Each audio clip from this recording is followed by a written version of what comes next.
மருத்துவர் ஐயா டாக்டர் ராமதாஸ் அவர்கள் வழக்கறிஞர் என்ற முறையிலே வணக்கம். இன்று மருத்துவர் ஐயா சார்பாக 2 ரிட் மனுக்கள் சென்னை உயர்நீதிமன்றத்திலே தாக்கல் செய்யப்பட்டன. 2 ரிட் மனுக்களுமே தலைமை நீதியரசர் அவருடைய அமர்வுக்கு வந்தது. ஐட்டம் 17, 18ஆக 17வது ஐட்டம் என்பது தேர்தல் ஆணையம் மாம்பழ சின்னத்தை பாட்டாளி மக்கள் கட்சிக்கு 30/7/2025 ஒதுக்கியது.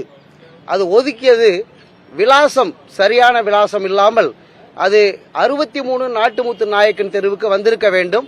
பாட்டாளி மக்கள் கட்சியுடைய தலைவர் மருத்துவர் ஐயாதான் என்பதால் அதை விலாசம் மாறி சென்றதை மாற்றி கொடுக்க வேண்டும் என்று ஏற்கனவே நாங்கள் ஒரு வழக்கு போட்டு அது 24ஆம் தேதி வருகிறது.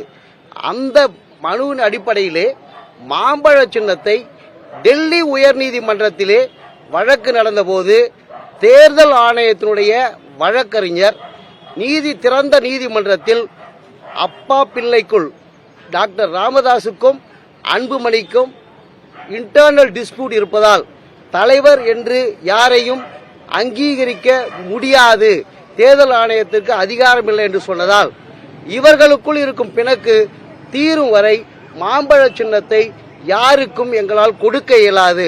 வருகின்ற 2026 தேர்தலிலே இந்த குழப்பம் நீடித்தால் மக்களுக்கும் கட்சிக்காரர்களுக்கும் வாக்காளர்களுக்கும் தெளிவான நிலைமை கிடைக்காது என்பதால் மாம்பழ சின்னத்தை முடக்க வேண்டியிருக்கும் இந்த தேர்தலிலே என்று சொன்னார்கள். அதன் அடிப்படையிலே நாங்கள் கடந்த 5/2/2026 அன்று டெல்லியிலே உள்ள தேர்தல் ஆணையரை அணுகி அவரிடம் பார்த்து இப்படி ஒரு குழப்பமான சூழ்நிலை இருக்கிறது என்று சொன்னதின் பேரில் அவர் அதற்கான மனு ஒன்றினை கொடுங்கள் என்று சொன்னார். 1 வாரத்திற்குள் முடிவெடுக்கிறோம் என்று சொன்னார். நாங்கள் கொடுத்த மனுவில் மாம்பழ சின்னம் எங்களுக்கு என்று கேட்கிறோம். இங்கு குழப்பமான சூழ்நிலை இருந்தால் இப்பொழுது அதை நீங்கள் முடக்கி விடுவதற்கு எங்களுக்கு ஆட்சேபனை இல்லை, இந்த தேர்தலில் தற்காலிகமாக முடக்கி விடுங்கள் என்று மனு கொடுத்தோம்.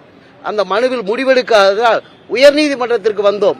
உயர்நீதிமன்றத்திலே மாம்பழ சின்னம் யாருக்கு என்பதிலே குழப்பம் மட்டுமல்ல, சம்பந்தமே இல்லாமல் உறுப்பினரே அல்லாத அன்புமணி தரப்பு உறுப்பினரே அல்ல, தலைவரும் அல்ல, அவர் யாரோ ஒருவர் அதை உபயோகப்படுத்துவது போல மாம்பழ சின்னத்தை அவர் கட்சிக்காரர்களும் மேடையிலும் உபயோகப்படுத்துகிறார்.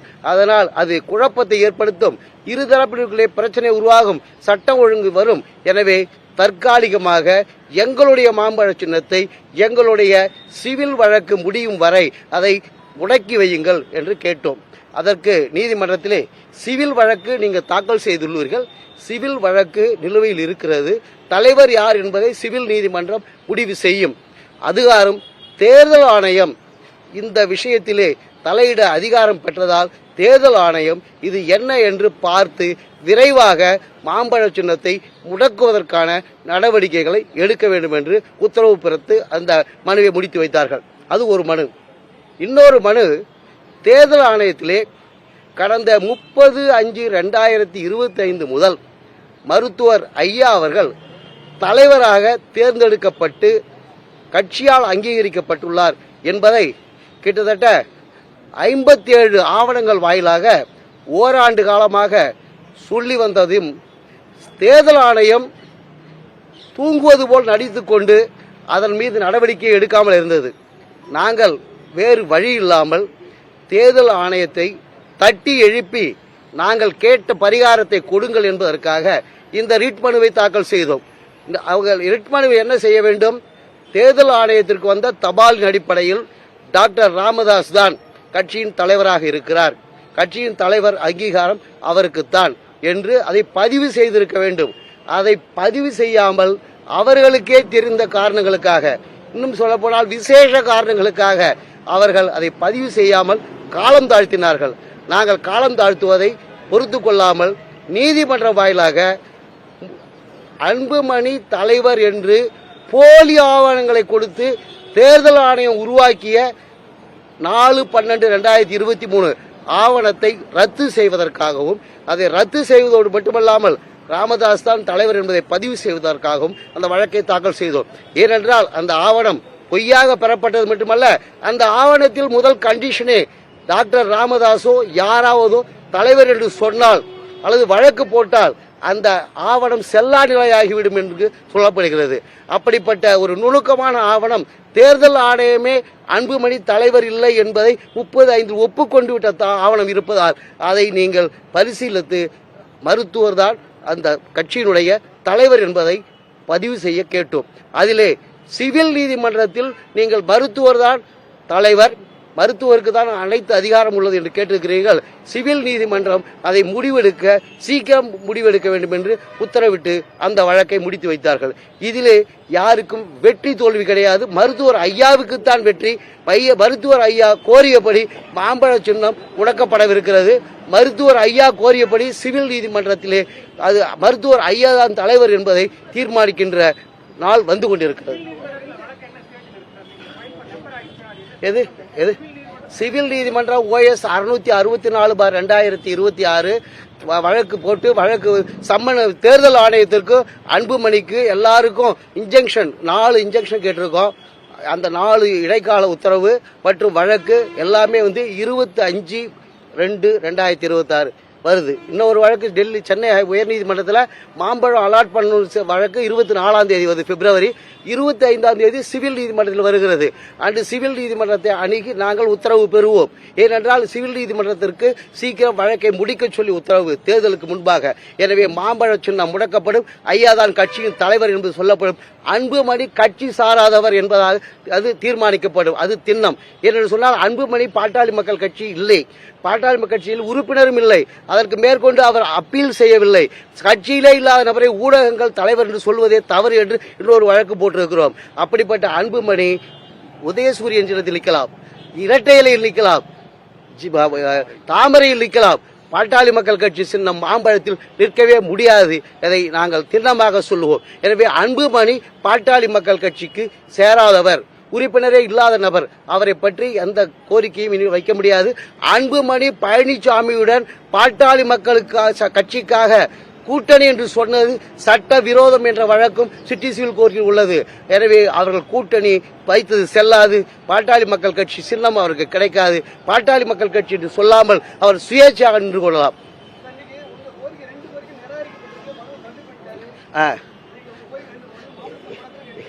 நான் சொல்றேன், அது சொல்ல முடிங்க.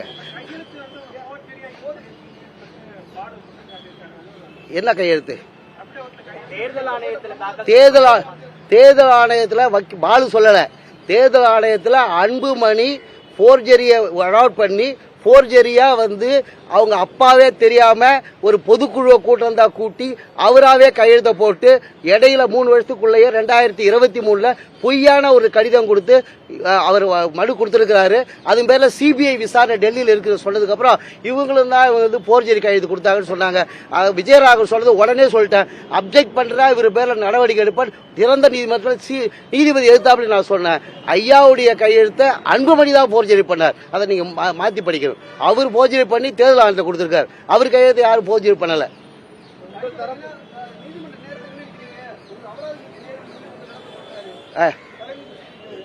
எந்த நீதிமன்றம்? நானும் நீதிபதியா இருந்த ஒரு 30 வருஷம். எனக்கு நீதிபதியை பத்தி தெரியும். நீதிமன்றத்தில் சீக்கிரம் முடிக்கணுன்றதுக்காக நாங்கள் இன்டைரக்டா வக்கீல்களை சீக்கிரம் முடிக்கலாம் காசு போடுவோம்னா பேசாம இருப்பாங்க. நாங்கள் காசுக்காக பயப்படுறாள், நீதிக்காக பயப்படுறாள். தலைமை நீதிபதி இல்ல, உச்ச நீதிமன்ற தலைமை நீதிபதி எங்க கோரிக்கையை வலியுறுத்தி உறக்கமா சொல்லுவோம். காசு போட்டா போட்டுமே, நாட்டு மக்களுக்கு தானே. ஆக காசுக்காக நாங்கள் தண்டனையா போடுறாங்க. அவர் நீதிமன்றத்துக்கு நேரம் வேணாது, சீக்கிரம் முடிங்க, நிறைய வழக்கு இருக்குன்னு சொல்ல வர்றாரு. நான் கிட்டத்தட்ட நான் தான் பேசுனேன். இன்னைக்கு 45 நிமிஷம் பேசியிருக்கேன். 5 நிமிஷத்துல பேசுவாங்கன்னு நினைச்சாங்க. அதிக நேரம் பேசுறத அவாய்ட் பண்றதுக்கு இப்படி சொல்லுவாங்க. அது உண்மை அல்ல. நீதிமன்றம் அவங்க காசு போட்டாங்களா? நீங்க கேட்ட கேள்வி, காசு போட்டாங்களா? அதிக நேரம் பண்ணா இந்த மாதிரி சிவில் நீதிமன்றம் வழக்கு போடுறீங்க. நீங்க அதிக நேரம் இதையே பேசிட்டீங்கன்னா நாங்க காசு போட வேண்டியதா கூட இருக்குன்னு சொன்னாங்க. போட்டாங்களா? அது இன்டைரக்டா கோர்ட் சொல்றது. அதெல்லாம் காசு போட மாட்டாங்க. காசு போட 2 கோரிக்கைகள் 2 மனுவுமே ரிட் மனுவில் கோரிக்கைகள்ல மனு 2லுமே உத்தரவு என்னன்னு பாத்தீங்கன்னா, உத்தரவுல சிவில் நீதிமன்றத்தில் இந்த வழக்கு சர்ச்சை இருப்பதால் சிவில் நீதிமன்றம் உடனடியாக இதை தீர்மானித்து முடிவெடுக்க வேண்டும். அதனால் ரிட் மனுவை நீதிமன்றம் பார்க்க வேண்டிய ஒரே பிரச்சனை ஒண்ணு. இன்னொன்னுல இந்த எலெக்ஷன் கமிஷன் ஃப்ரீஸ் பண்றதுல election commission will have to consider their request எக்ஸ்பீடியஸ்லி அப்படின்னு சொல்லி தான் முடிவு பண்ணியிருக்காங்க. முடித்து வைக்கப்பட்ட மனுக்கள் டிஸ்மிஸ் பண்ணதா அர்த்தம் இல்லை, அப்சர்வேஷன் கொடுத்துருக்காங்க. தீர்ப்பு வந்ததுக்கப்புறம் உங்களுக்கு காப்பி கொடுக்குறேன் பாருங்க. அது ரெண்டுமே எங்களுக்கு ஃபேவரான உத்தரவு தான். ரைட், வேறடா இல்ல ஜட்ஜி முடக்கிறதுக்கு போயிட்டா டிக்டேட் பண்ணும்போது 2 பேருக்கும் பிரச்சனை இருக்கிறதுனால இது வேற வழி கிடையாது. அவரு மும்பையில் உத்தம் தாக்கரே கேஸ்லாம் ரெஃபர் பண்ணிட்டு இது இப்ப 2 பேருக்கும் இன்டர்னல் டிஸ்பியூட் இருக்கிறதுனால சின்னத்தை முடக்க வேண்டியதுதான் நியாயம்னு சொல்லிட்டார். அப்ப தேர்தல் ஆணைய வழக்கறிஞர் எங்களுக்கு அதிகாரம் இல்லைன்னு சொன்னார். நான் சொன்னேன் 15 படி தேர்தல் ஆணையம் முடக்குவதற்கு அதிகாரம் உள்ளது, கோர்ட்டுக்கு கூட அதிகாரம் கிடையாது. கோர்ட்டு செய்ய தவறுனாதான் கோர்ட்டு பண்ண முடியும். அவங்க அந்த அதிகாரத்தை உபயோகப்படுத்துறது கோர்ட்ல டெல்லி உயர்நீதிமன்றத்தில் வாக்குமூலம் கொடுத்தாங்க, அதை மீறி சொல்றாங்கன்னு தான் அவர் டிக்டேட் பண்ண போயிட்டார் முடக்கிறதுக்கு. அதுக்கடையில் வக்கீல் சொன்னாரு இல்ல தேர்தல் ஆணையம் முடக்கிறதுக்கு அதிகாரம் குழப்பினாரு. அப்புறம் தேர்தல் ஆணையம் இது சம்பந்தமா முடிவெடுக்கணும்னு சொன்னாங்க. மாம்பழ சின்னம் முடக்கப்படும், அது இறுக்கமான உண்மை. அது நான் கொடுத்த முடக்கப்பட வேண்டியதுதான் ரெஃபர் பண்ணாரு. ஆர்டர்ல சொல்லல, முடக்கப்பட்டுணும். இது நம்ம வச்சிருக்க முடியாது டிஸ்பியூட். அது ஒரு பொது நியதி. இருதரப்புக்குள் ஏதாவது சர்ச்சை இருந்தால் எலெக்ஷன் நேரத்தில் சின்னத்தை முடக்கி வைக்கணும் தற்காலிகமா. அதை நாம சொல்லலாம், எலெக்ஷன் கமிஷன் செஞ்சிடும். தேர்தலுக்கு 5 நாளுக்கு முன்னாடி கூட செஞ்சிடும். பிரச்சனை முடியெல்லாம் பண்ணிடுவாங்க. இந்த முடிவை 1 வருஷமா தேர்தல் ஆணையம் எந்த விதமான பதிலும் கொடுக்காம, 1 வாரத்தில் எங்களுக்கு இன்னும் ஒரு லெட்டர் கொடுத்துருக்கோம். 1 வாரத்தில் வேற ஒரு கட்சிக்கு ஒரே வாரத்தில் பதில் கொடுக்க தேர்தல் ஆணையம் 1 வருஷமா முன்கூட்டியே போன வருஷமே அதை அன்புமணிக்கு சாதகமாக நடந்துட்டு அதை மாற்ற முடியாமல் தவிச்சுக்கிட்டு இருக்கிற தேர்தல் ஆணையம் ஏன் இப்படி பண்ணிட்டு இருக்கிறீங்க நாங்கள் கேட்கும்போது தேர்தல் ஆணையத்தில் பதில் சொல்ல முடியல. பதில் சொல்ல முடியாம அன்புமணிக்கு சாதகமாக செய்யணும்னு நினைச்சுமே முடியலையேன்ற ஒரு ஆதங்கத்தில் இருந்தாங்க. அதனால நாங்கள் தேர்தல் ஆணையம் தேர்தலை தள்ளி வச்சுட்டாவது எங்களுடைய பிரச்சனைக்கு தீர்வு கண்டு தான் தேர்தல் தேதி அறிவிக்கணும். இப்பவும் சொல்லுவோம். இதுக்கு மேல உச்சநீதிமன்றத்துக்கும் அப்பீல் போவோம். அங்க போய் தேர்தலை நிறுத்தி வைக்க சொல்லுவோம். எங்களுக்கு தீர்வு கிடைக்கிற வரைக்கும் போராடுவோம்.